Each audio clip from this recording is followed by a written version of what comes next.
Welcome to episode 218 of Empty the Bench on the Empty the Bench podcast network. He's Tom Albano. I'm Nick Morgasen. Follow us on social media at ETB Sports, Facebook, Twitter, Instagram at ETB Sports. Follow the Empty the Bench podcast network at ETB Network, Facebook, Twitter, Instagram, and TikTok. Follow our YouTube channel, which is getting up there in the numbers. I think close to 670, a little more than 670. A little under 675. Or a little under 675. So we're growing and approaching. YouTube.com/ETB Network. Follow our website, etbpodcast.com, for all the latest. We just had a blog by Brody Sobrera on, I think it was on racing, Formula One racing, which just blew up the blogs on our website. So go check that story out as well. Also, audio platforms, Acast, Spotify, iHeart, Apple Podcasts. We're on all the normal audio podcasting platforms. So check us out there as well. We're trying to keep the small talk short because there is a lot to get to this week because we didn't expect a certain story to come out of the blue. Yeah. All right. So I'll do the quick rundown of what we're going to expect today. We'll talk about the Baltimore Orioles being sold. That'll be our little lead off. We'll discuss the Vince McMahon resignation and the 67-page lawsuit that came out of that, which now Vince McMahon out of TKO again. A couple of coaching moves. Well, I should say coaching moves and non-coaching moves. Ben Johnson remaining with the Lions. Bobby Slowick remaining with the Texans. But Arthur Smith heading over from the Falcons. And now he's taking a coordinator position. And then the Seahawks hired a new head coach yesterday, Kadarius Toney. We'll talk about the AFC and NFC Championship games. Obviously, the Chiefs and 49ers, at this point, everyone knows, are going to be playing in the Super Bowl, rematch from 4 years ago. A little bit of controversy here and there, including one Kadarius Toney. Basically, well, I can say as a Giants fan, told you so. You're probably really happy. Like, not that he did what he did, but you're just like, I'm glad he's gone. Yeah, because he's pulling the same kind of crap about claiming fake injury that he did with the Giants. He did that now with the Chiefs. Not surprised.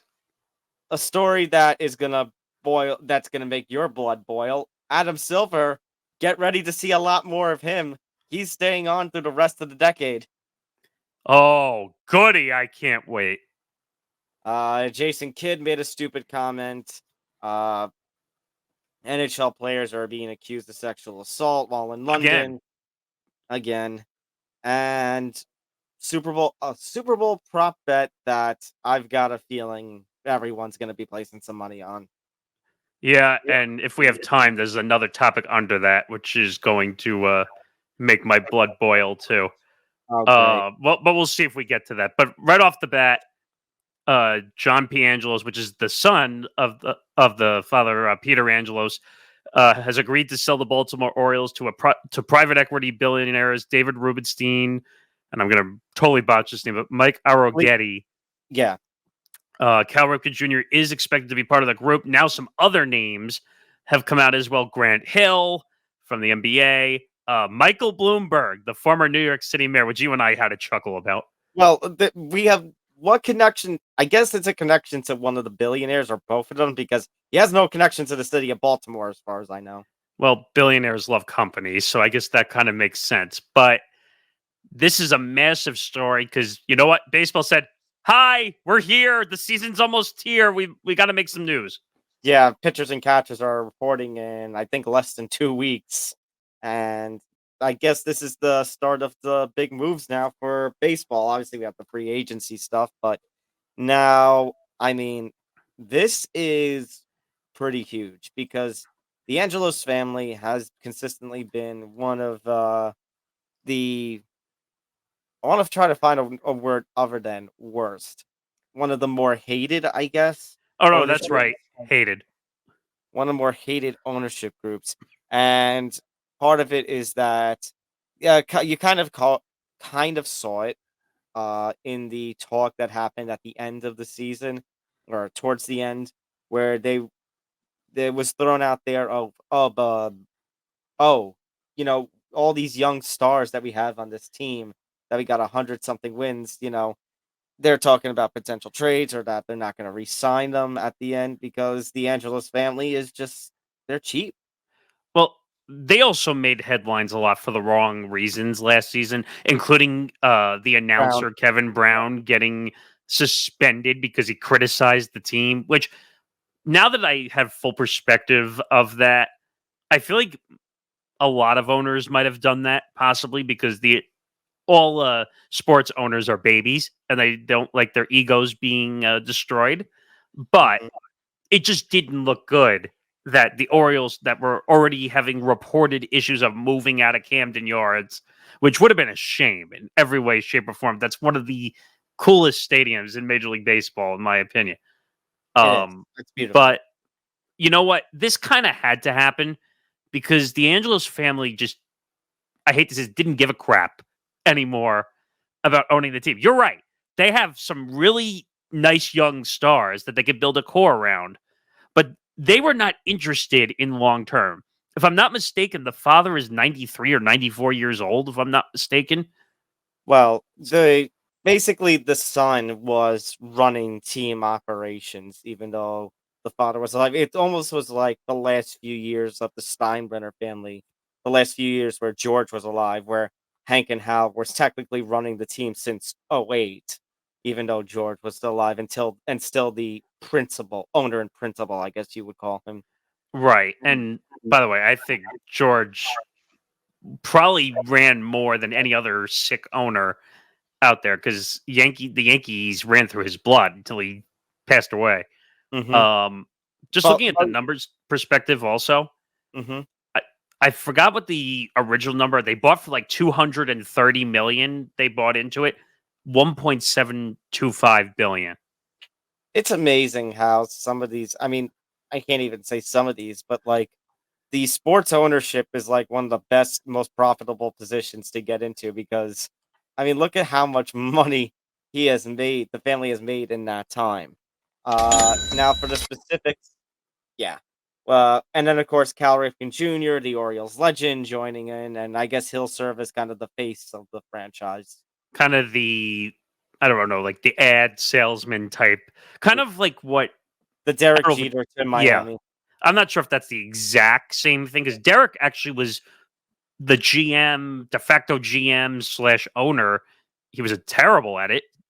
And again, you and I grew up on Derek Jeter. It has nothing to do with him as a player.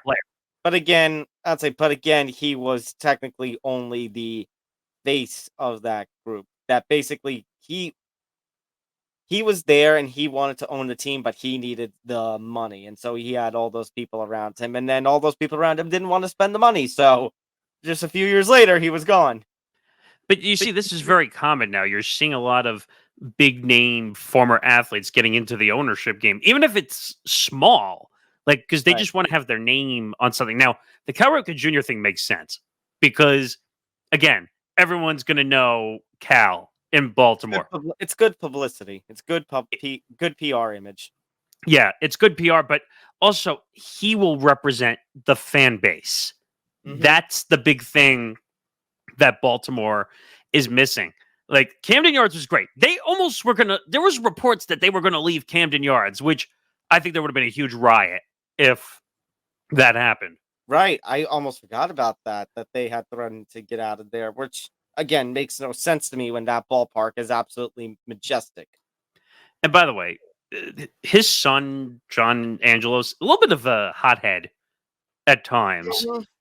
because, like I said, he suspended the announcer who's been there forever, all Yeah. because he was doing his job in a sense. Now, No, you not and just I, doing not just doing his job, but reading off essentially a graphic that the graphics team, the television production team made for the broadcast. Now, I don't remember what we said word for word, but what I do remember is we basically said, look, if you're going to suspend him, you might as well just suspend The everybody who entire worked that truck, day. the entire No, truck. I would just say everybody, everyone that produced the broadcast should be suspended. Yeah. I mean, you and I can relate to this being from New York. We have a play-by-play announcer who has run into that unfortunate speculation too, Michael Kay, because everyone says, "Oh, Yankee boy," blah blah blah blah blah blah. I don't think Michael Kay is like that. I don't know where that reputation has come from. Well, meanwhile, but when he says whatever he says on his radio show this last season, you got some people calling him that, and then you got some people saying he's not enough of a homer. Which is kind of stupid. I don't know. I've always believed in the theory of if a team stinks, you got to call it out. Like, now, do you have to pick your moments when you do that stuff? Yeah. Like, if you're going through. Because they can, the Yes Network, pardon me, the Yankees can just simply tell the Yes Network, don't offer him a contract back. They could do whatever they want. That's the thing. And also, people are making that criticism because his radio show is simulcasted by the Yes Network. So people assume like, oh, well, editorial control. For one, he doesn't have editorial. They don't have editorial control over the show. He was basically told he can criticize whatever he wants, and that's how it should be. Mm-hmm. So when I look at the Orioles' perspective, they need, and this is a cliche saying, but fresh blood in the ownership. Now, I don't know who these billionaires are. I'm seeing these names, and they mean nothing to me right now. But I don't know. We need to see them in action because now they're going to start off with a 40% ownership stake. I believe they're going to be the majority, but it's going to be 40%. That will increase more once Peter Angelos passes away.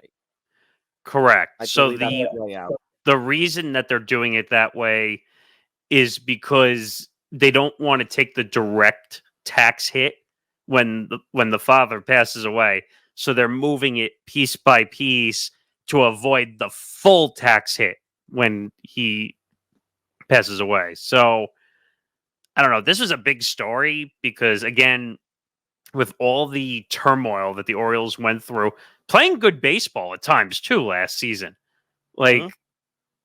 everything just came crashing and burning down. Right. But you know what? With, as you call them, fresh blood in Rubenstein and Argotti, just maybe we will see, more money spent. Maybe we will see Baltimore become an attractive place to go play for if it wasn't already. And then who knows? If they spend in the way that they could spend as billionaires, I can say for us here in New York with the Yankees, might have a little competition on our hands now. Well, we'll get to baseball in the next month or so, but the Yankees are spending no money right now. That's the we need pitching, we need a bat, we need everything. But yet funny enough, Blake Snell is still out there. Did you see the report, by the way, that he wanted like a 7-year, $270 million deal? And the Yankee, he wants $30 million a year for like 7 years. And you know what's funny? The Yankees offer of like 6 years, 150. I think that was too much. That's still the only offer that has been officially made to him. You know what? And you know what? This is what the Yankees said to Blake Snell about his offer. RELAX. Well, you know what's scaring me? This was pointed out on social media because they're Boris clients. If that's the request by Blake Snell, what the hell is Cody Bellinger demanding? Well, he doesn't have a team yet, though. That's my point. It's like, why he must be still out there because he must still be commanding like $250 million or something like that. See, there's a blessing and a curse to being a Scott Boras client. One, he might get you all the money, but then two, sometimes he prices you out of playing. Right. Well, go ask Michael Conforto. Well, the thing again with the Yankees and Snell, like you were kind of pointing, it's not a matter of money because the AAV is basically the same. It's the years again. No, but the 270 is outrageous. That's what I mean. It either contract would be $30 million, but the Yankees want to cap it at like 5 or 6, and he wants more than that. I think 5 or 6 years is too much. I don't. He's been injury prone too. A little bit, but he is also a two-time Cy Young winner. Yeah, but we already have a Cy Young Award winner. I get that, but would it be nice? You're telling me if you wait, hold on. No. My point is that we had the AL Cy Young Award winner, so it's not like were dying of dire straits without him. I get it, but All right, we're getting off track. Oh boy. let's talk about this. So, Nick, I need to ask, did you read any of the 67-page? I tried, but I was just like 67 pages or whatever it was. I was like, oh, All right. So, Janelle Grant, who is one of the women who basically helped lead to the ousting of Vince McMahon the first time around from WWE in 2022, uh, has now placed a lawsuit against Vince McMahon, against WWE, and against John Laurinaitis, who was the talent relations individual who also uh, lost his role after the whole scandal broke the first time, broken by the Wall Street Journal. The Wall Street Journal has been absolutely on top of this story from the very beginning. they make Uh, a killing, by the way, off these document type stories. For some reason, they're the only one who does these right. mhm. So here's based. I don't want to waste too much time because obviously we have a whole bunch of stories. So here's the basic details of the allegations and the lawsuit background. Janelle Grant, in I believe 2019, lost both her parents. She basically was unemployed because she was taking care of both ill parents. Both died. She was left without a job. She was left basically, she wasn't in a very good financial position, not a very good emotional position as well. And so she was desperate for a job, and somebody recommended her to Vince. They set up some meetings, and basically, McMahon assured Grant that she would get some sort of role at WWE that was undetermined. But in exchange, how it came later out was that I'm reading it now. This is terrifying. basically she would be, to use a PG-13 word, a plaything. All right, this is not PG-13. I know you don't want to say like a ton of things, but let's put it this way: an object. Yeah. Well, I think that's basically the same thing at this point, that she would basically be used as kind of like a sex A object. sexual object.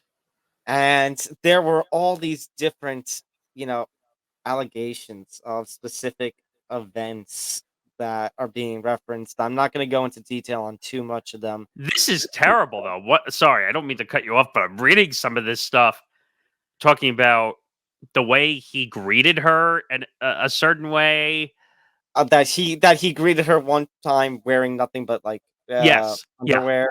yes. That Um, also it says here that McMahon. But this is illegal, by the way. McMahon warned Miss Grant to keep their closeness a secret. So basically, he was hiding. He knew from the yeah, start he was hiding. yes. And there have been all these things about sexual encounters, threesomes, Oh my god. uh, and it's so. I mean, I hate reading this stuff, but just to paint the picture. June 2021, McMahon and Laurinaitis sexually assaulted Miss Grant inside Laurinaitis' office. Behind the locked door, the two men cornered her, pulled her in between them, forcibly touched her. She begged them to stop, but they forced themselves on her, each taking turns restraining her for the other while saying no means yes and take it, B word. Wow.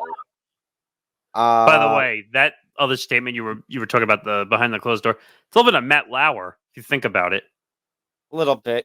But I also don't remember Matt Lauer using. He had the button under his desk which locked the door. I know. No, Supposedly. no, no, no, but so these next two things are going to be really sickening to kind of say, but with some other allegations that Vince used certain sex toys on her named I'm after reading this. WWE Oh, wrestlers. There was one about, let's say, defecation mentioned in there. And then apparently here's another kicker. Vince allegedly had Miss Grant basically loaned her out to a WWE superstar they were trying to re-sign, and this person was listed as a former WWE and UFC heavyweight champion, which can only mean one person, and his name is started to go out there. We really shouldn't say the name of it, but because it's Brock It's in the Lesnar. it's in the report. It's Brock Lesnar. Reportedly, let me be careful with that. It's Yes. reportedly Brock Lesnar. Now, there's been a lot of reports on this. We don't know. We're not saying it is, but it's very clear that that's for the most part who it probably is. Yeah, but then I saw you reading something, and I saw you react. What were you reading? So, the March 2020, when McMahon began sharing sexually explicit photographs and videos. Yeah, and apparently, as much as this is something that the wrestling media has pointed out. He's saying, "Don't tell anybody. Don't tell anybody. It's a secret between us." But then he's going and showing her off to thousands of people. I mean, he kind of walked himself out of the privacy lens by doing that. Which, by the way, then in January of 2022, he discusses with Miss Grant that Linda McMahon, the former Trump cabinet member, his wife, who we found out during the first investigation, they have long since been separated, but apparently found out about the relationship and was looking to basically cut it off from Vince once and for all. And they basically agreed that she had signed an NDA. She was going to get $3 million or something like that. She gets the first $1 million and then the payments stop because at that point, the Wall Street Journal article from June of 2022 comes out. And basically, Vince is claiming that Miss Grant said something. Miss Grant said something to base and leak the story out. Miss Grant, of course, is claiming otherwise and basically saying because Vince never paid the other $2 million, he is the one in violation of the NDA. So the NDA said, "You pay me this, I won't say anything," but it Right. got leaked by somebody. So he's claiming that Mm-hmm. it was her. And for those of you who are uh, more into the politics world than we are, um, the bill, I think it was a bill that President Biden signed in December of 2022 about NDAs and something like this, saying, oh, those can't be. It was not a retroactive bill. So this is still technically a very big legal matter. Also, something to point out, this is a civil suit, not a criminal suit. But I do wonder if criminal charges could eventually be, filed after this. Statute of limitations, which is the words I like to use a lot. So Biden signed a law curbing non-disclosure agreements that blocks victims of sexual harassment from speaking out. But it's not retroactive, and this came out before Biden's bill was signed. So Yeah, that was 2022. yeah, that was December 2022. This was early 2022. This is staggering. Now, let me say this: I'm not surprised that Vince would do any of this. Like, Vince is a crazy man in every I know. way. And shape, or form. we've heard plenty of stories in the past of Vince and how he treats women. Stories about divas, as they were then called, the women superstars, the divas. And then, of course, the Rita Chatters. I believe her name was Rita Chatterton, the female referee from the 80s that apparently Vince tried to make a move on and then fired after she refused his advances. There was a story from June 2022. The former WWE female superstar who, once she stopped doing his uh, entertaining his advances, got demoted and then eventually left the company. Right. So, they also do list WWE corporate officers in here as, high-ranking people who had knowledge of the situation. Well, I want to And read one thing also, which here it says WWE has also attempted to sweep the matter under the rug following media reports that McMahon was involved in the hush money payment scandal. Now, we talked about this, if you remember, back in 2023, that he owed like millions. This was not like a small, like they yeah, were talking about like 14, 15 million reportedly, if I'm not mistaken. And I just want to make sure we're right. WWE released a statement in June 2022 to announce that a special committee of its board of directors was investigating the alleged misconduct and appointing Stephanie McMahon as interim CEO. right. And basically, Miss Grant is claiming that whole thing was a whole Farce. facade. Yeah. Yeah. but we also do have to remember something, and I don't know what role this plays in it. The reason Vince even came back, if you remember, Nick, was because he still had the voting power at that time, so he strong-armed. So and he said basically that what eventually we saw with the Endeavor deal, the Netflix deal, he basically said, "I will block any sort of sale of WWE. I will block any sort of financial moves unless I'm brought back." Even though Nick Khan, Triple H, aka Paul Levesque, and Stephanie McMahon, his own daughter, and Triple H being his own son-in-law, all voted against him coming back. It's because he has majority shareholder. That's why he was back. Right. And then that allows the WWE UFC merger for the TKO. But this is something that Dave Meltzer of the Wrestling Observer pointed out. This time he doesn't have that power. So unless Ari Emanuel does something to bring him back, Vince is done for good. Now, again, I already told you that. I know. I have nerves about that myself, just because it's Vince. Now, in the way the power structure is currently, you never know because, again, voting power and financial control are two different things in that world. So, But this also sparks another question, Nick, because the merger happened in April of 2023.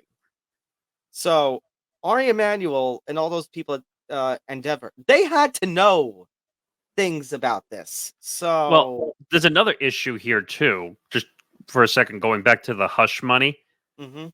that's embezzlement, by the way, that they're kind of just wiping over their heads. Because where do you think he was getting the money to pay off those Well, payments? that was part of the accusations in 2022 that he was using company money. Actually, again, let me be accurate. Reportedly embezzlement. So No, but that again, that was part of the June 2022 reports that he had used company funds instead of his own. right, I was just going to say clearly, if for people who don't understand embezzlement, that's where you do something horrible, or you pay for something and then you use company funds instead of your own. That's embezzlement because that's taking money from the bottom line of a company. Right. So, So and now all the questions at this point, Nick, and they are corporate officers listening there. It's like who knew what? Because like Stephanie McMahon, if you remember, resigning completely from WWE after Vince comes back. Did she she had know enough. She anything? was done. Right. Did she know anything? There's rumors out there that Shane McMahon, his son, the first time he left WWE in the early 2000s was he saw some risque and bad behavior from his father, which he would not stand for. And if he came back in 2016, but if you ever look at his contracts, he's only on a talent contract. So he's not a part of the, even though his last name is McMahon, he's not part of the, I guess we can say leadership. So he has nothing. Stephanie technically has nothing right now because she resigned. Triple H is essentially the head of creative and has been ever since Vince's first retirement during the whole TKO. Yeah, I mean, I'm sorry, during the whole first time around that Vince had to resign from WWE and step down as chairman. I mean, The question, but this so it's like, who knew what? And if you're actually, hold on, one more, because Ronda Rousey came out and basically made reference to Bruce Pritchard, who was a legendary manager's brother Love, has been behind the scenes at WWE for years, and basically said, when Vince was retired, he was calling orders through him. So correct. basically that as long as he's there, Vince is always going to have a voice. So I mean, if you're Ari Emanuel and you're TKO, is there a chance you have to clean house at this point? I don't know if you can necessarily clean the house, but you definitely have to. What is that dumb saying? Move the chairs on the Titanic.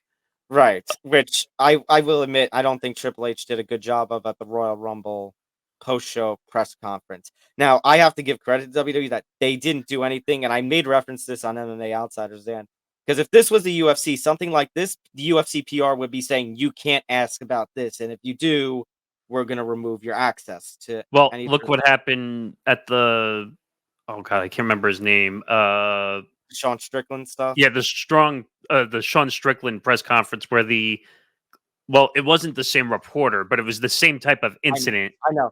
I know what you're talking about. And basically they said get lost. Well, Strickland did it himself, but But I'm gonna give credit to WWE that they didn't do anything like that. But for Triple H to just said, "Look, I want to focus on the positives." It was a successful week for WWE. It was. It was. You know, like it was until this black guy came on you. you know what the problem is, and if I'm wrong, tell me. Mhm. The When you're in the game of entertainment, a lot of people don't know what's real and what's not. And when something becomes so real, like this lawsuit, people don't know like what's going on behind the scenes because they think everything's an act. Nah, not in this case because this is the Wall Street Journal. This No, is no, no, not. no. I don't mean the incident itself. Like things get blown up even more when they become real. I think Nick, this is one of those situations where I don't think anybody thinks that this is any sort of act because No, no, no. this has I'm been saying that the situation is real, but yes. because the WWE is such a Nick, act in the no. I script. I know what you're saying. No, this is different. This is the owner of a fortune. Obviously WWE is not Fortune 500, but considering all the deals that they're getting, I'd say Fortune 750 or 1,000 company being ousted for something, of sex trafficking and sexual assault and the four letter R word that Yeah. really should No, never no, be. no. That I believe that he And did and everything that's alleged. and But my point is that if I was Paul Levesque, if I was Triple H, what I would have done was had a prepared statement and said, I can't comment on everything because it's an ongoing legal matter, but and then do something like the TKO statement where you basically condemn the actions. You say Vince McMahon is no longer with WWE, and we are going to do everything in our power to basically make things right, which was also a thing about what are you going to do to you know, protect your employees. And he basically just says everything. Like well, here's the problem. I The was gonna say, I will say that he isn't in a good situation. He's no. between a rock and a hard place. Ari Emanuel's between a rock and a hard place. Well, the reason that he technically couldn't say in his statement that I don't know what's going on with Vince is because of the ongoing legal matter. So that maybe he Right, couldn't but at the comment on very that. least, at the very least, as if you said Vince McMahon has resigned and he is no longer a Oh part of yeah. TKO or WWE, Legally, yeah. at least then he could have said, at l- I feel like there was a better way to do it than just say focus on the positives. Can I add one more to this? Because you and I were talking about this as well. Mm. The Nikki and Brie Bella Right. situation, Well, the again, quote. yeah, about the statement that they made. But look, Well, if mention the connection because I think that's important too. for those who don't know, John Laurinaitis is their stepfather. So that adds a whole nother wrinkle to So it's this like, situation. but my point was going to be that with them, it's like if they don't make a statement, people will complain. If they make a statement like they did, people will complain. You can't win. That's the problem here. And on top of that, what's the guy's name? Ari Emanuel, Yeah, the CEO of TKO. TKO. He can't, and this is not his fault by any means. but But but he did have to he could have acknowledge. told Vince like, "Hey, get lost." Like, Well, at this point, between just all these heinous acts, between everything that happened in 2022 into 2023. And even on a more simple front, when this wasn't in the headlines, just I've talked about the creative product, under Triple H versus Vince. It's best for WWE and TKO at this point that Vince is gone and that he never comes back. Because if any of this is true that is in this lawsuit, he cannot come back. well, I'm sure we're going to find out some things that are true, even if it's not everything. So Hmm. he's going, even if let's just say he makes some kind of deal. Let's say he If still there's a can't come settlement, back. if Yeah, there's a he's settlement, yeah, absolutely. I think as much as we say we'll believe when we see it, and as much as we have our nerves about, oh, Vince could come back, for the betterment of the company, it is best at this point that Vince McMahon, above no matter who else goes, and if they fire anybody else, Vince just he cannot be there. It's no, over.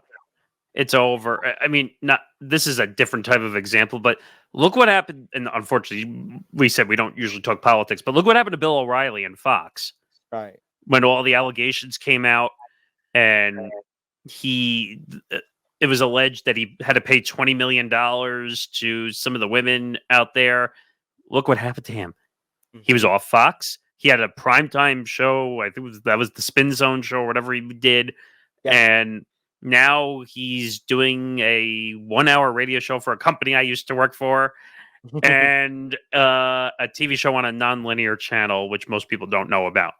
So when you have it good, don't fuck it up, because when you fuck it up, it's over. You get one, maybe two chances in life, especially at that big of a title like Vince. Mm-hmm. All right. Looking over some football moves, a bunch of coaching moves have popped up over the last few weeks, and some of them are going and some of them are staying. In this case, Ben Johnson, Lions offensive coordinator, has basically nixed any opportunities at becoming a head coach, and he's going to stay the OC of Detroit, which, I mean, good for Detroit after the season that they've had, and the offense has really, taken off with him at the helm. Jared Goff has definitely improved. Ross St. Brown has been a breakout young star in the NFL. Yeah, that's like, this is admirable on Ben Johnson because I think any of these teams who are out there could have scooped him up, but credit to him. He's going to stick with Detroit. It's a big win for Detroit. And, after the run that Detroit had, making it to the NFC Championship game, hopefully this is a good sign of things to come. Now, there was a lot of reports. He was a hot topic on the coaching carousel. We're gonna need like that carousel music because we're gonna be riding this carousel for like the next couple of weeks. Well, I don't have that. The only thing I have here now is right this. Well, I knew you were gonna do.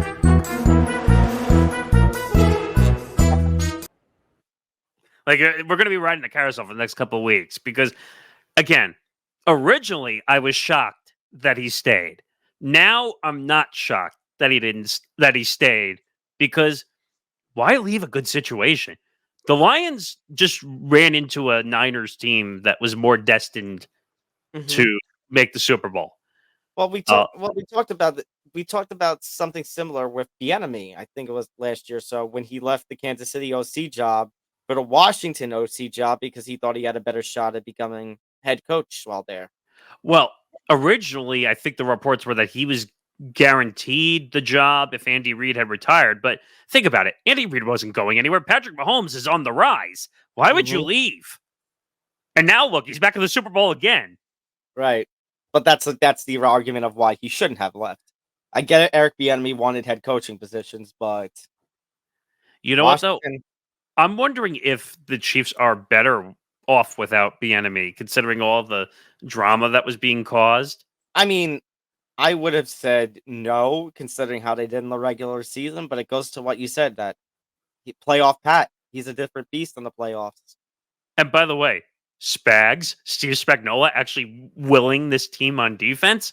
I knew that was going to hit you, but I'm happy for the Lions. Dan Campbell, Ben Johnson, that defense is going to be great over the next couple of years. They're going to make runs. And Dan Campbell said it in the press conference after the game. It's tough to get to the conference game. It's tough. Yeah, it is. And it's going to be harder because their division is going to get better. Mm-hmm. So I still think they're going to be a favorite in their division, but it's going to be a lot harder. Right. I was going to say, but you have a young Jordan Love in Green Bay who's developing. If Minnesota is able to right the ship, they can be competitive again. In Chicago, I mean, who knows what's going to happen with Chicago, considering a strong defense, strong second half of the year, and depending on who their quarterback is in 2024. And when we get to the game, I'll tell you a certain play I didn't like a certain play call by him down the stretch. But let's talk about one coaching move. Arthur Smith, the ex-Falcons coach, now goes to the Steelers as a new offensive coordinator. So I like the move. I'm sure Urinating Tree is over the moon about this. I think this is a good move because really? I do, because Tomlin is the experienced coach. Arthur Smith can worry about offense because he's an offensive coach. Now they just got to figure out their defense, which struggled last year. Arthur Smith, the fact that he didn't use the guys like Kyle Pitts and Bijan Robinson, Drake London to the best of their abilities. Okay, but it's not his responsibility.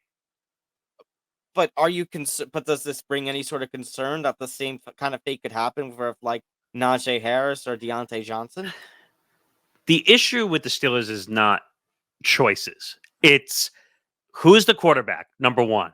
Because right now, Kenny Pickett is proving that he can't stay on the field and be healthy. So they gotta figure out, is he the guy or is he not the guy? That's their number one issue. Once that's put into place, then Najee Harris will fall into place behind that. But Nick, I will say, if you continue to have the winning seasons like you do under Tomlin, it's going to be very hard to kind of get a quarterback like that. True. Now, I would say he's Mr. Consistency because he's never had a losing record in 16 seasons. I think he's been the head coach. Mm-hmm. But I think this is actually a good landing spot because Tomlin is an experienced coach. Maybe he learns a thing or two, and then maybe Arthur Smith goes back out on the market and becomes a head coach again. We'll see. I mean, heck, we saw Brendan Staley going out on the market for an OC job. All right. Somebody who stayed, Bobby Slowick. He's reached a new deal. He will remain Houston's offensive coordinator. Again, not leaving a good situation because Houston's going to be on the up and up. I fully expect that CJ Stroud's going to get the Rookie of the Year come NFL honors next week.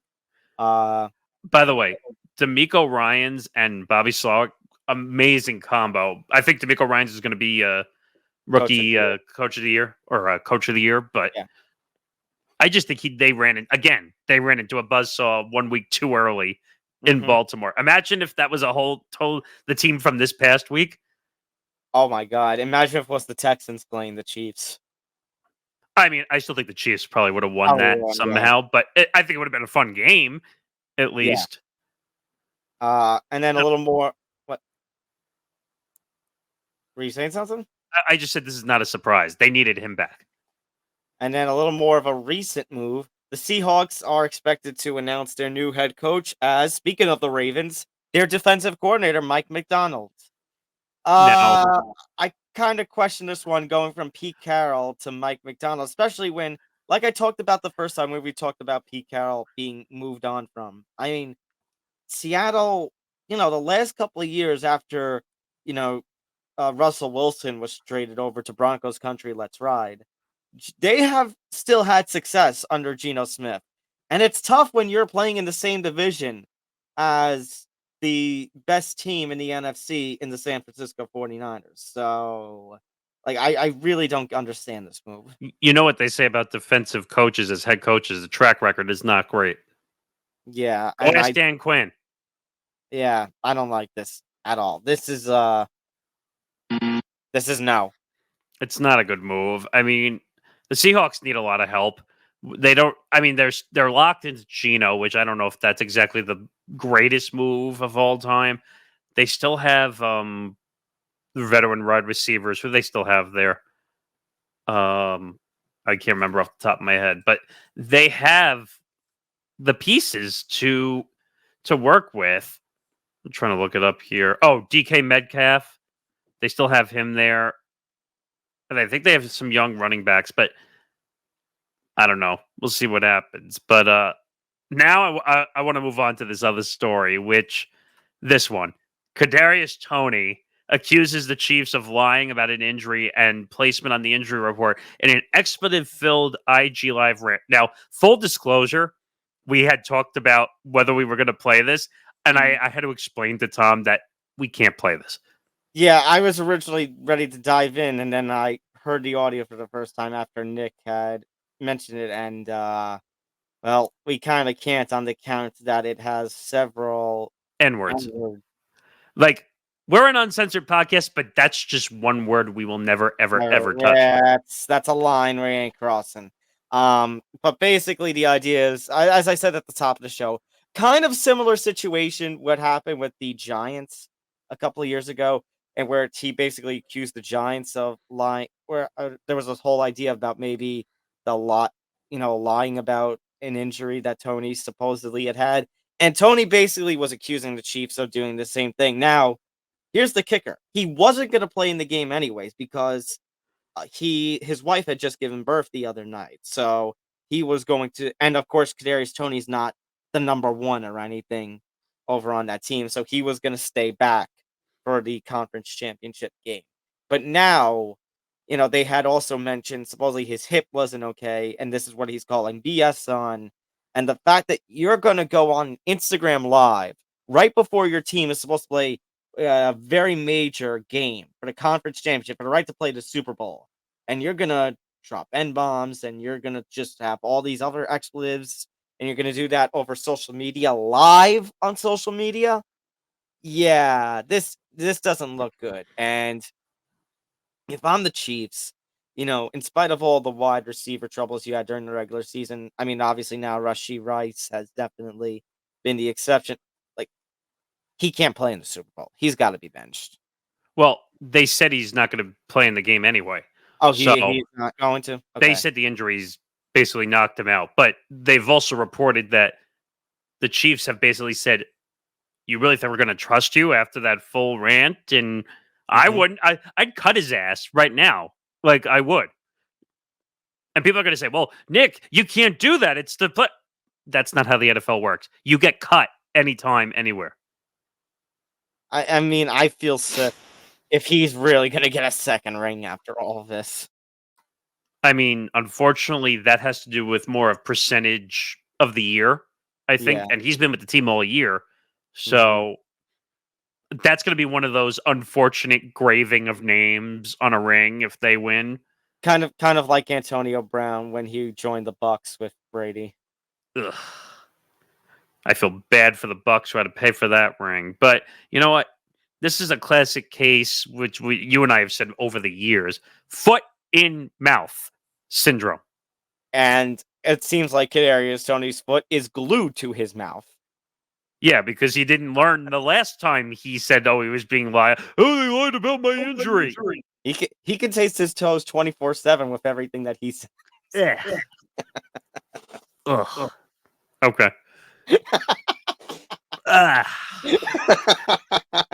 Yuck. I don't even know how to answer to that one. Oh. All right, let's talk about the game. I know what to do. I was gonna say I know what to do.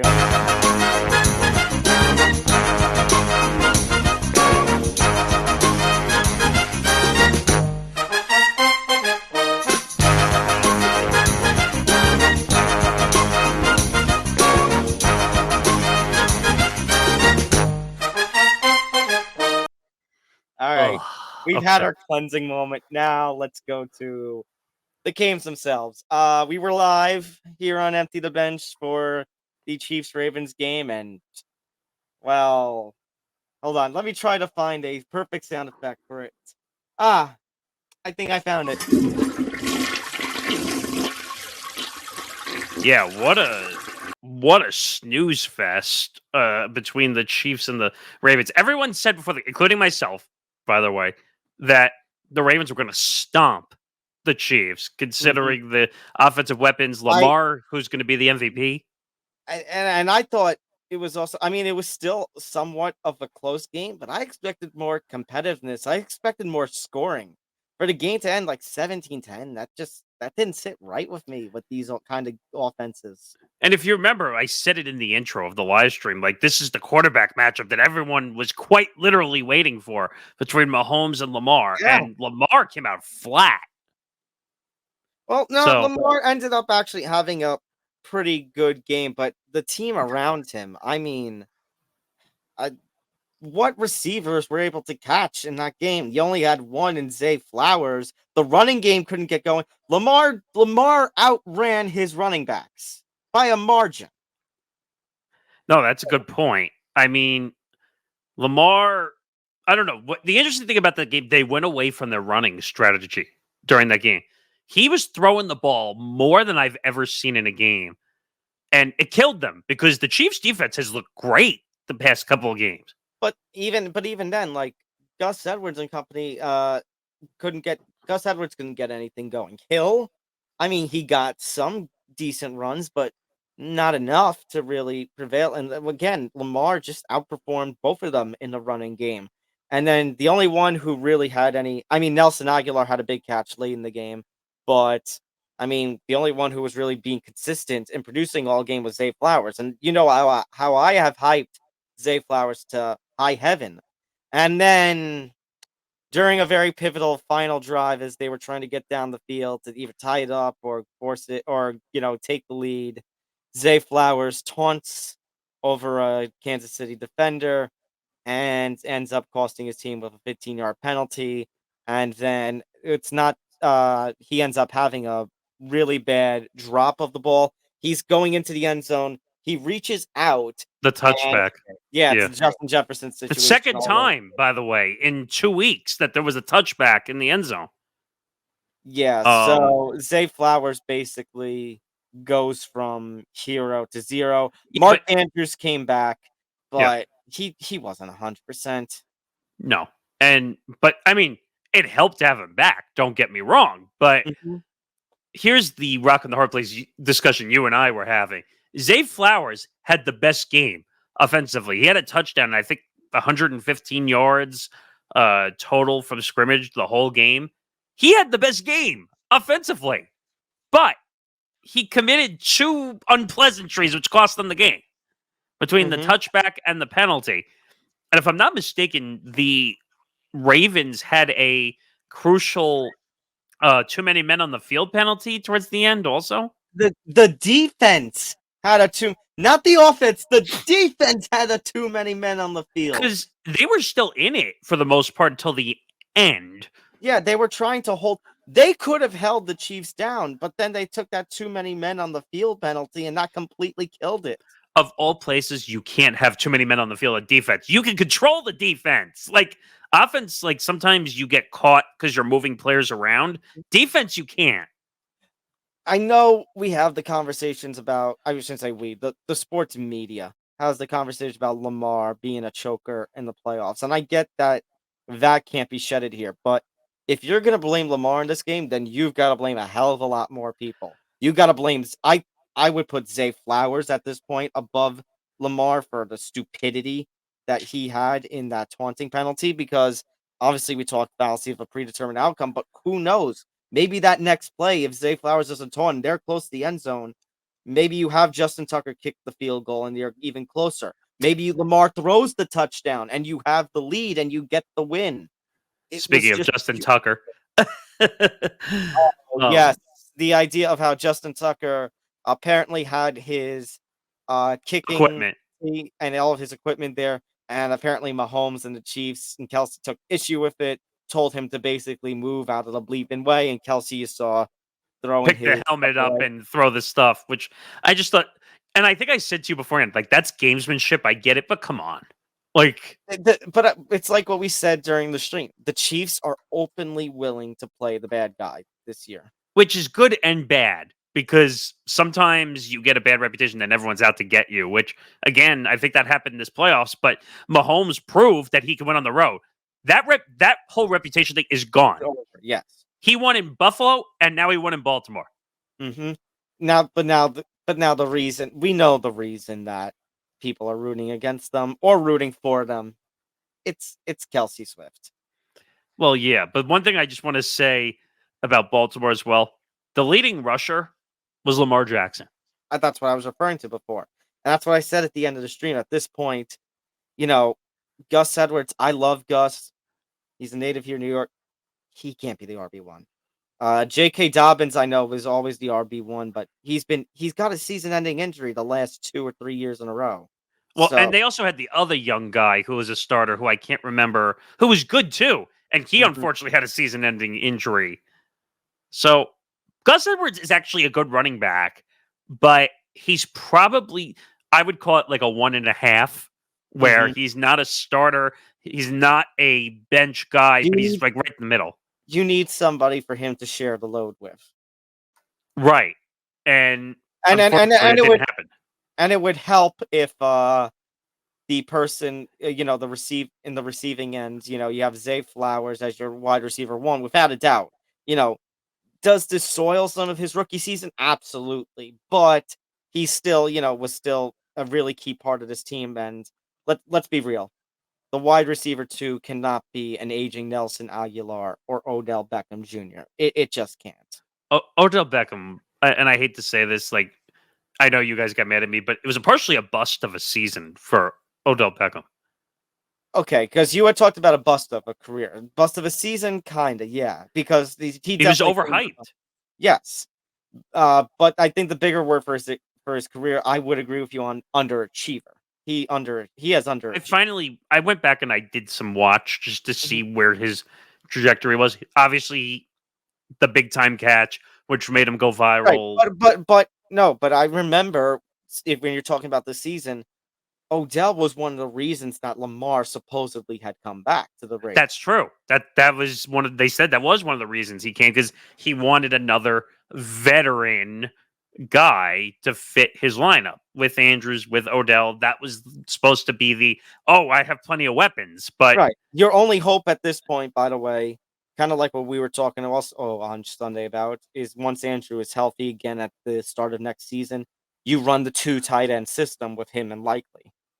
which is not uncommon anymore. Now we're seeing two tight end systems, but it's not usually like an every Yeah. down thing. It's like a third down play usually, or sometimes they'll do it on like 4th and 2 when they want to steal a first down on a 4th and 2 or shorter. But just looking at the numbers, because we were talking about running back, Gus Edwards and Justice Hill, who was the backup, 6 carries for 23 yards. That doesn't get it done. When Lamar is outdoing two of your running backs, what does that tell you? It was an overall disappointment. Like I said, if you're gonna blame somebody, if you're gonna try to target Lamar, there's a lot more people than you need to blame than Lamar on this one. And by the way, the Chiefs did their job defensively because Lamar threw 37 times. Mm-hmm. I don't remember the last time Lamar has thrown close to 40 times. And I get it, what Nick DiMartino was saying on the stream with the Ravens defense, that they kind of did their job, but again, like Zay Flowers was spoiled. That too many men on the field. That you can't have that. That soiled them. And the other thing people are going to say, the numbers. Lamar hit the over on the passing yardage for people who are in the gambling world, Mhm. but he hit his number. I think it was like 213 and a half.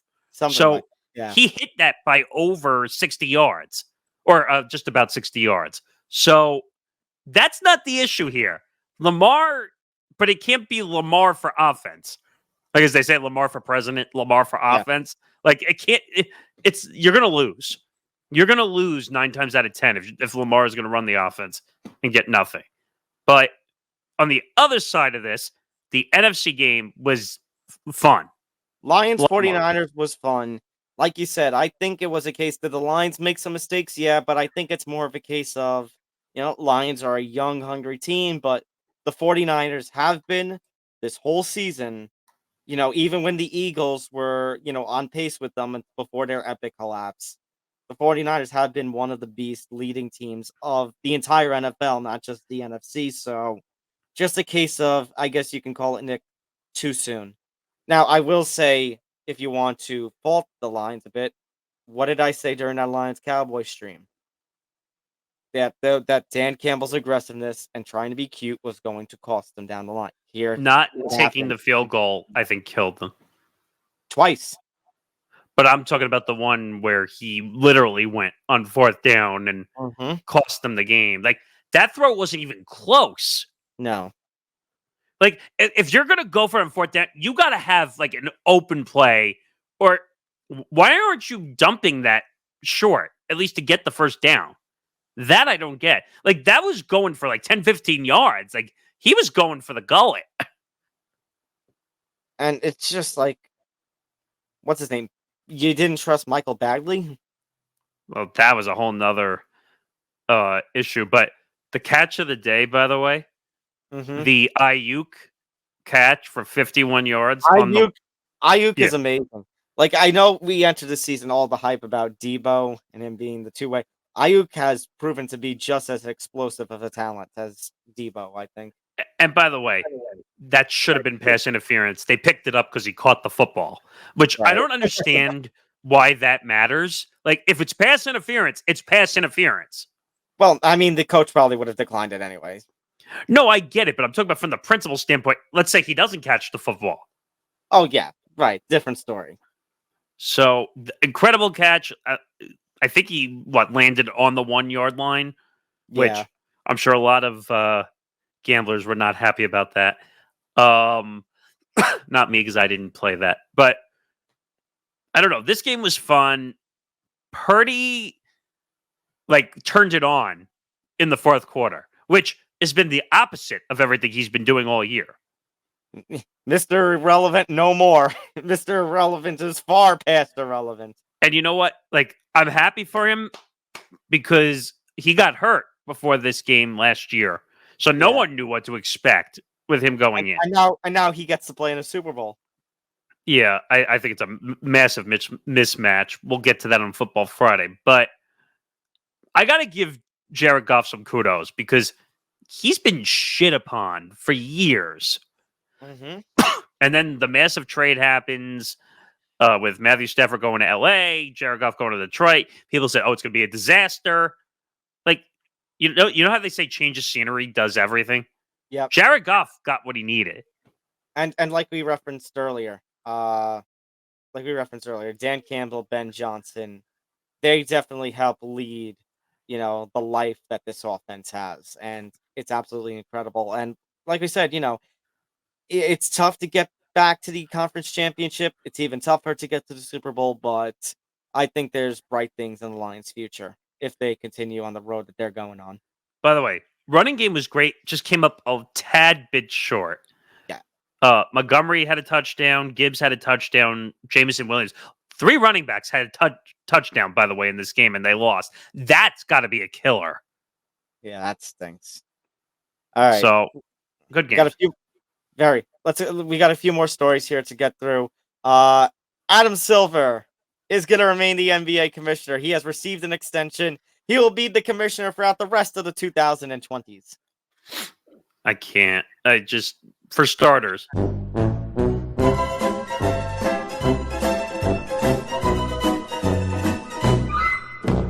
Morgasen, I'll let you take it from here. What justification do we have for keeping Adam Silver as the commissioner of the sport? He can't control the James Harden, Daryl Morey situation, basically calling out his GM on top of it and then forcing his way out. He hasn't controlled any of those situations, by the way. Hey, I'm forcing my way out. You can't do anything. Morey is a liar. Well, yeah, but that whole situation was a mess. James Harden basically sat out and ate himself to fatness, so he didn't have to play. But he's fat. Yeah, and then the whole John Morant situation, which I don't know, how long did we spend on that? Months, weeks, months. I mean, he got that suspension wrong, by the way. What was it, 20 games? 25 games. And John Morant and the NBPA still cried about it. Which, between us and the NBPA, you got off lucky. Very lucky. He should have been suspended for the year, and a year plus, if I really want to be honest there. For not 1, not 2. Oh. I think it was 3. No, it was 3 incidents that he had. 2 gun incidents, and then with that asshole group of guys that he was hanging around with. Pack. So Adam Silver has no idea how to be a leader. He's just kowtowing and bowing down to the players. Look at the NFL. Roger Goodell doesn't take shit from the players. We get on Roger for some of the decisions that he makes. But the NFL is also an owners' league. The NBA has become a players' league. The desperate, I need to keep my players, so we'll do anything to keep them happy league. I mean, I get it. Like, Adam Silver's first declaration, if I remember, was the Donald Sterling situation with the Clippers. And don't get me wrong. That was the good Adam Silver, who was ruling with an iron fist. But also remember, Nick, you know what's happened under Adam Silver? Okay, and your point? As long as he's making money, they're going to keep him around. I want to know what that deal is. I hate, for players and for coaches, we find out their deals, but for commissioners, we don't. Well, remember the rumors about Roger Goodell wanting the private jet a little less than a decade ago? Supposedly that was true, from what I understood. By the way, Do you imagine Adam Silver will ask for a blimp? he's going to need a golden parachute if he's not careful. That's a financial term, by the way. But for people who don't know, a golden parachute, that's in a large contract when a CEO has, if they want to leave, they basically get paid off to go away. But I don't get this. I know you were producing 3&D. What did Paul say about Adam Silver? He actually mentioned you by name, and he doesn't have the same kind of hatred for Silver as you do. But he did refer to the NBA Cup, the in-season tournament, as the worst move that Adam Silver has ever made. And unfortunately, that's not going to go away because I did it just before. I'll do it again if I can find it. That. So, again, he actually failed on that front, not just because of the scheduling nightmares and what it caused the regular season. They never got the TV partner that they were hoping to get. Yeah, that's unfortunate. And now the rumors I'm hearing that Netflix might be getting in on this, and Amazon. Well, if the WWE can get $5 billion from Netflix for one program, the NBA is probably going to get a lot of money as well. I don't even know what to say, but now let's be fair too. There's not many choices for NBA commissioner. That's part of the problem. I can't think of any off the top of my head. Well, but I mean, Adam Silver served as the deputy commissioner under Stern. Yeah. What about Tatum? What do you mean? What about Tatum? What if he became the commissioner? Probably not. I don't know. Unfortunately, like, he's bad, but that's the only choice you have right now. He's a lawyer, which all of them are, but his business savviness is a zero. Like, it in every way. Do you remember the whole thing that happened with China? Also, Yeah, and I'm not talking about James Harden, by the way. I'm talking about when they were trying to make the deal, and was it him who made the dumb statement? I don't know if it was him or if it was somebody else. It was somebody in the commissioner's office who made it. I think it was him who made a dumb statement, and it caused like the Chinese stream and all the stuff, like, to cancel the games. They were supposed to have a game in China that got canceled. Then all the shoes and content stuff got canceled. It was a whole thing. This is a bad move, but people are going to say, "Well, Nick, who's the other choice?" And to be honest, there is no other choice. Oh, it was a Houston Rockets executive who made a dumb statement because it was about China and Hong Kong, I think. Oh, it might have been the owner. It might have been Fertitta, I think. It was him or somebody in the management. Actually, that might have been Morey. Now that I'm thinking about it, before he went to the 76ers. Morey is a liar. I'm not sure, but that's what sticks out to the top of my head at the moment. Morey is a liar. But this is bad. All right, next. All right. Jason Kidd under some fire after declaring all-star guard Luka Doncic as being the best player in franchise history. Yes, because Dirk Nowitzki never existed. I almost pulled the audio for this because I heard it earlier. And he basically comes out and says, "Oh, well, he's the best player in franchise history over Dirk." And the radio hosts for the station, I can't remember which one it is, but basically said, "Are you saying he's better than Dirk?" And he's like, "Yeah." And I was like, what crazy pills did Jason Kidd take? Oh my God. And then it gets worse because he comes out and says, "Oh, well, you could compare Luka to Michael Jordan." I was like, huh? I was like, what? I don't really have anything that I need to say. What the f***?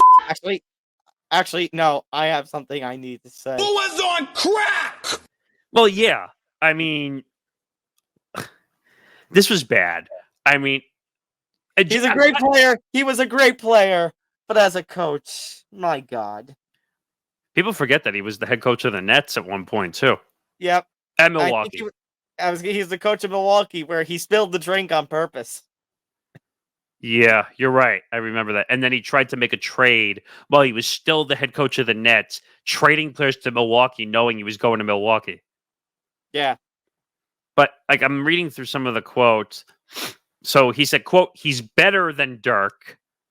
He's in the atmosphere of MJ, the best to ever do it, LeBron James and Kobe Bryant.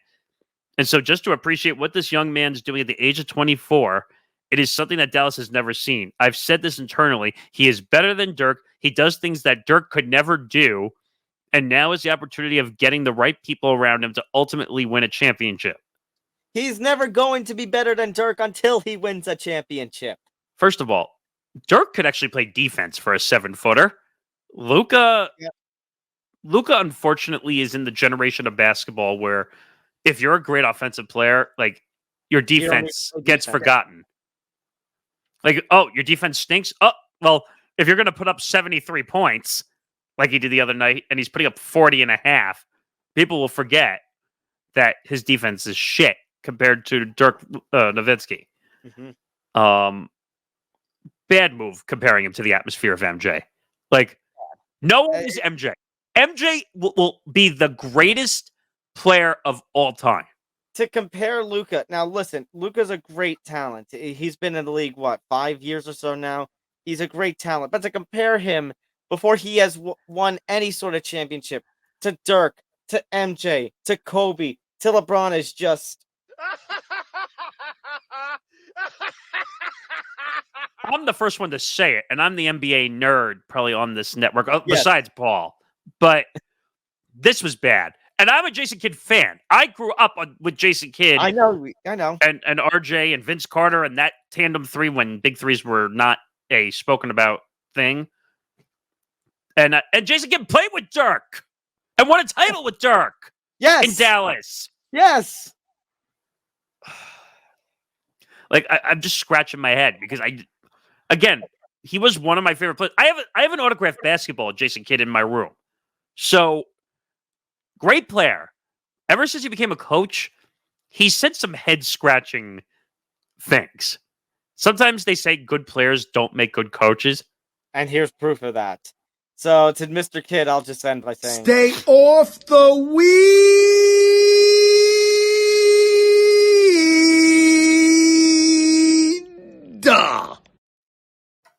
Good call right there. 4 NHL players are charged with sexual assault in London. Carter Hart, Dylan Dube, Michael McLeod, Cal Foote. I believe all members of the Canadian World Juniors team, the World Juniors tournament that just happened, I think last month, or over the course of the last month. Look.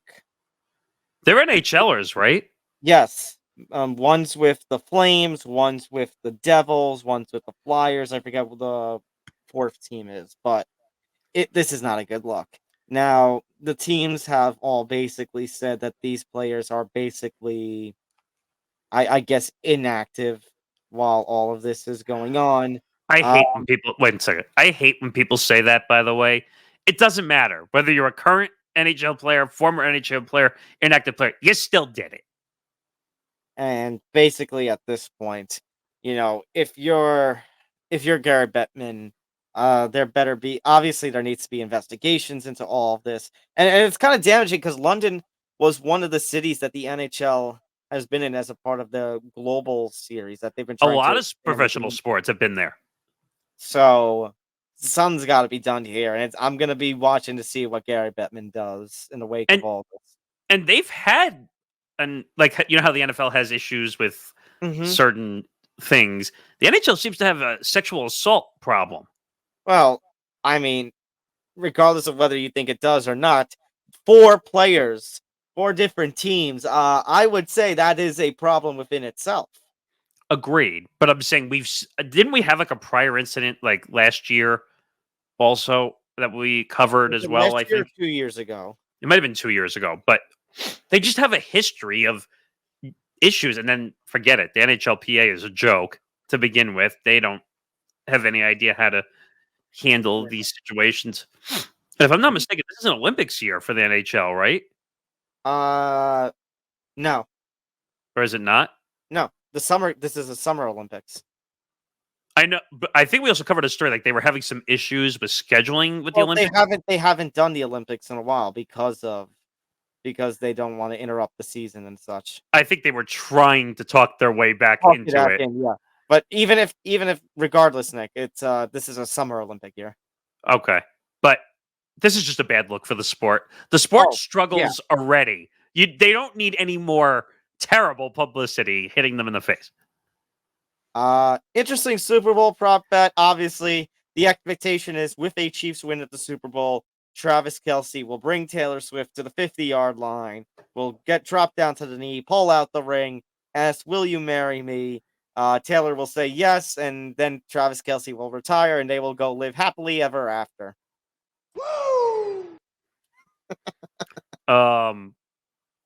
I'm just disgusted. Like I was at work and I was just discussing with my coworkers. I'm like, great. Now I got to deal with all the Taylor Swift nonsense that we're going to deal with in the Super Bowl Radio Row or Media Row, because I don't think they call it Radio Row anymore. I'm not looking forward to this. I mean, it would be fun just to place like a $10 bet on this and see if it happens. Well, Because Nick, I think that would be what, like $100 if I'm doing something my like math that. right. Yeah. Hey, if it happens, you know what they might do? They might wait till right after the game is over when it doesn't count and do it right after and screw everybody over. Well, Oh, Nick, you know what they say. It's a love story, and she might just say yes. well, yeah, I knew that was coming. But I said there's one of two things that could happen here. One, he's going to propose, or two, they're going to break up and she's going to write an album about it. Yeah. Yeah, she might need more song material. Maybe this is why she has all this. If you need real context, go watch the Family Guy episode that they did on Chris meeting Taylor Swift. And they do the whole joke about how she basically writes songs or purposely gets into relationships to write songs. It was the same thing. Like, now, it would be kind of fast if he proposed. They've only been together for months. Yeah. But what do I know? That would be great PR for the NFL because somehow they'll make themselves part of it. Of course. All right. And last one, just to boil your blood a little more. LeBron Wait a James. minute. Now... Hold on. I put the story in here, so this is my own doing. Okay. But this was announced the day we're recording. LeBron James is a new ambassador for DraftKings. Conflict of interest much? Maybe? Well, you know what? We're going to see LeBron James now on all the DraftKings commercials where, you know how they normally have, what's her name, do all the DraftKings advertisements? Oh, During I'm the trying to commercial remember. break? Well, they have Kevin Hart doing a lot of them now. Yeah. Oh, Jesse Caulfield is who I was thinking of. Yeah. Kevin Hart, I know, has been doing them too. Now we're going to have commercials revolving around LeBron James. Well, according to what I read, it's football picks. You know NFL picks. You know what's funny? Because I've been seeing advertisements for things like prize picks and stuff. We've had I don't know if it's just me, Nick, but there's been a lot of celebrities like coming out and like doing Endorsement. Endorsing for whether it's prize picks or DraftKings. Have you noticed how like a big rise in like celebrities doing this kind of stuff? Yeah, so Kevin Hart kind of moved that needle a little bit because you'll see him. Well, if you buy in the action, you put $5 in your account, you get $200 in free bets. Well, yeah, that's the biggest. They're still running that. Yes, they are. And They'll then never stop that. And then you just see all these different celebrities, like Jamie Foxx for Bet MGM. I'm sure you've seen that commercial quite a few times where he's on the fake movie set and like he's about to be in a car crash scene and then he has to stop, read the lines. Like, yeah. And now you and I have discussed this before. I'll make this quick, but now you're seeing DraftKings buying airtime on networks. Look, MSG and the Yes Network, they bought time to air their DraftKings content Mm-hmm. on networks. Think about it. Remember how we originally talked about how Odyssey has the BetQL network? That was Yeah. that was kind of like the first. Oh, I shouldn't say the first. They were the second. VSiN was number one, the Vegas Stats and Information Network, which ironically was bought by DraftKings. So they're number one. BetQL network is two. They basically own 100% of the market share. And DraftKings originally didn't have a content network. Now they have Levitard show. They have I don't know if you ever heard of it, but All the Smoke, which is an NBA show that used to be on HBO, which is the thing that was closing. So now for them, they went from being gambling companies to content providers, which it's working for them, but they're paying these guys a lot of money. DraftKings reportedly is not profitable. People forget that. They're paying out all these discounts and all these offers to get people to play, but they're not making money. They're taking in money as fast as it's going out. So they have to keep putting up seed round after seed round after seed round to invest. I know this is very nerdy, and the only reason I know is because I like finance so much. But I don't know. Is the LeBron thing good for them? Yeah, because LeBron James is LeBron James. LeBron James is going to get, as someone used to say on this show, butts and seats. But again, one promo code and one video with LeBron, everyone's going to click. I won't personally, but you're going to get a lot of people say, well, if LeBron likes it, that means we should like it too. So am I against this? No. It's business. We can't control business, even though LeBron doesn't need this money.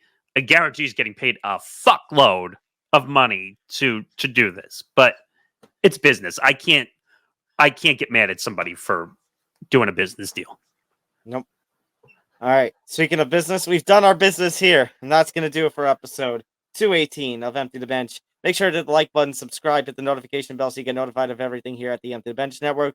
Make sure to follow us across social media, Facebook, Instagram, and Twitter, aka X, at ETB Sports. Same platforms for the network, and TikTok at ETB Network. Make sure to subscribe to youtube.com/ETB Network. We're approaching 675 subscribers. The road to 700, the road to 1,000, it all still goes on. Make sure to check out our audio-only platforms on Acast, Spotify, Apple Podcasts, so much more. If you are listening on those audio-only platforms, make sure to come here to the YouTube channel, hit the subscribe button, the like button, and such. Go to etbpodcast.com for more content from some of our bloggers, more information about the network. You can follow me and Nick on our personal social media, as you see on the screen right now. If you're watching on YouTube, at Thomas J. Albano, at Morgasen Radio. And a shout out to WolfSpreads, by the way, who has been our partner with Football Friday and has now expanded out their partnership to the whole network. Fun little contest for all of you who want to get into the gambling kind of space, but maybe not risk losing anything, including your house. You get free betting. Yeah, free betting. It's free betting, but also you could do it with friends. So create little competitions, like little betting style fantasy leagues where you have 2,000 fantasy dollars and you around the water cooler. Out. Think of it as like you know how you had the water cooler talks, you're talking about the game. Yeah. Well, you just have a little fun playing the game as well. Quick programming notes before we go as well. Football Friday obviously was off for this coming week. We had already mentioned that on the last one. We will be back on Saturday, the day before the Super Bowl. Now, usually February 10th. We usually tape these, full disclosure, because we're never live when they come on. We will be live on February 10th with hopefully almost everybody to do a Super Bowl stream. That Taylor Swift prop will be part of the fun list of props that we go over. We'll talk about the game. Maybe we'll go back over the AFC NFC Conference a little bit. So we're still TBD on what time that'll be, but it will be live on February 10th. Most likely it'll be sometime early to mid-afternoon. Yeah, and also, since we led with a baseball story, Hitting for the Cycle will be returning in about 2 weeks. That's where we're kind of looking. So stay tuned for that. And yeah, I think that's it. All right. For Nick Morgasen on Tom Albano, this has been episode 218 of Empty the Bench, and we'll see you next week. Take care, everyone. Good night, everybody. We'll see you next week.